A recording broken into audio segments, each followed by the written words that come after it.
this resolution. General Petraeus said a resolution like this would discourage the troops. The Secretary of Defense said a resolution like this would embolden the enemy. This Congress should be doing neither of those things. What this resolution will not do is take a position on what we should do as we face the challenge of our generation. President Johnson was criticized a generation ago and still today for choosing bombing sites in Vietnam. He was the commander-in-chief, yet he should have left those tactical choices to the military. But his actions made infinitely more sense than this. It's hard to imagine a group less capable of making tactical decisions about specific troop deployments than 535 members of Congress. The resolution today is about the exact number of troops. Will the one tomorrow or next week be a vote on which block in Baghdad to target or which car to stop? And of course, today what we debate is a tactic in the greater fight we're in. The new commanding general has determined this surge is the right course of action. The Iraq Study Group was supportive of, quote, a short-term redeployment or surge of American combat forces to stabilize Baghdad or to speed up the training and equipping mission if the U.S. commander in Iraq determines that such a step would be effective, end quote. Mr. Speaker, we can all agree that the current situation in Iraq cannot continue. That's why the President's advanced a new way forward. Actions do have consequences, and this resolution the Democrats advanced today is a vote for the status quo. It's a vote for the current strategy because it's a vote not to change that strategy.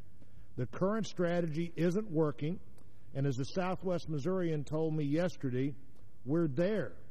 He went on to say, it really doesn't matter how we got there or what we thought. We're in a fight that won't stop if we leave. The fact of the matter is that Congress does have the power to end the war if it has the political will to do so. Almost 24 years ago, in November of 1983, the Congress voted to withdraw from Lebanon. By March of 1984, many of the proponents of this resolution voted then, who were members of Congress then, voted to leave.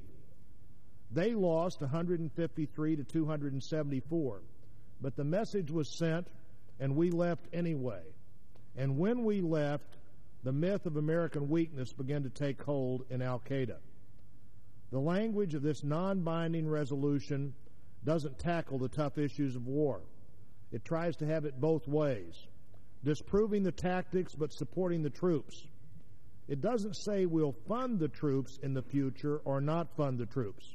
It doesn't say we'll supply the troops in the future or not supply the troops. This resolution just says enough not to say anything at all.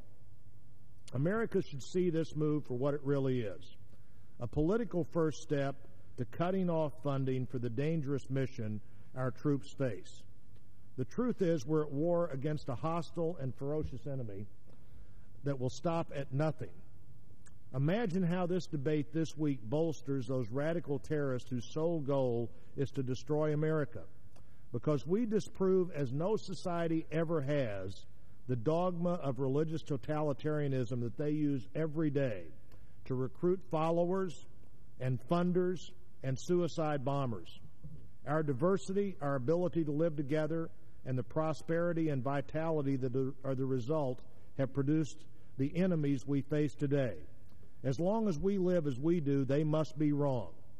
This week, the Congress will send the signal to those enemies and to those who fight to protect us from them that America has the will and indeed the courage to continue fighting these Islamic totalitarians, or that we do not take the consequences of failure seriously. I yield back.